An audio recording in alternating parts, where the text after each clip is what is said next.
Ah, bonjour. Amis. Nous sommes le 17 août. 17 août et aujourd'hui visio garde-manger. Alors on va remplir le petit panier. Suivez-nous, à tout de suite. Voici la Docus carota, donc la carotte sauvage de la famille des Apiacées. Alors on la reconnaît à ses petites fleurs en forme d'ombrelle et surtout, voyez ici, on a ce petit point noir là au centre de la fleur. Donc là vous ne pouvez pas vous tromper, hein. Les tiges sont assez rêches, hein. Des petites feuilles, des toutes petites feuilles. D'ailleurs, quand on sent les fleurs, elles ont bien le goût elles sentent la carotte, hein. Et ces petits ponchons de graines là, hein, voilà. Donc ça, on la reconnaît bien. On reconnaît bien la carotte sauvage. Alors, vous pouvez vous servir des petites fleurs en décoration ou en beignet, les petites feuilles pour la salade, pourquoi pas, et bien sûr la racine, puisque c'est une carotte, hein, et donc la racine, c'est la carotte. Bon, elle n'aura pas la taille ni la couleur de la carotte que vous achetez en magasin, mais elle sera d'autant meilleure. Oh là, magnifique. Molène ou bouillon blanc. Verbascum thapsus de la famille des Scrofulariacées. Pas mal, hein? Alors, bon, on va dire que tout se mange, hein. Les feuilles, elles sont un peu velues. Alors, elles sont assez amères. Donc, les faire cuire, peut-être les faire avec une autre plante. Là, ça contient un certain nombre de vitamines que vous verrez en bas d'écran. Les fleurs aussi, les fleurs se mangent. Elles ont un petit goût sucré. Donc, vous pouvez les rajouter dans vos desserts. Enfin, on peut dire que dans cette plante, cette molène, tout se mange. Et voici maintenant l'origan sauvage de la famille des Lamiacées. Origanum vulgare. Tout à fait. Alors, alors on pourrait aussi le comparer au thym parce que son odeur est remarquable. Vous en servirez donc les feuilles et les fleurs pour aromatiser vos plats.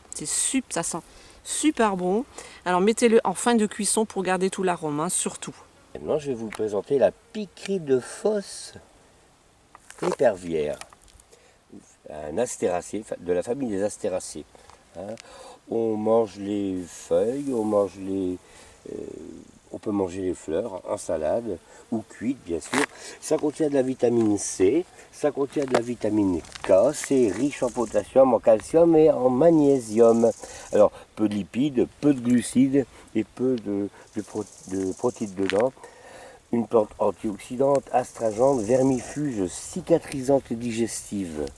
Voici l'Ordeum murinum de la famille des poacées, anciennement graminées, hein. Donc c'est une céréale, donc on va se servir des petites graines pour faire de la farine. Alors elle est comme toute céréale, elle contient des fibres, hein, donc source d'énergie. Les fibres pour la digestion, c'est très bien. Donc elle contient des glucides, notamment l'amidon, des protéines, des lipides, du phosphore, du magnésium, du potassium, du fer, du zinc et des vitamines B. Mais Marina, j'ai bien l'impression que si on commence à faire la farine ici le 17 août, on pourra peut-être faire un gâteau à Noël, non? Ah, peut-être qu'on ira, oui, on aura peut-être la chance d'avoir une petite brioche Pour Noël. sur la table de Noël, effectivement. Regardez comme elle est mignonne. L'aigremoine eupatoire.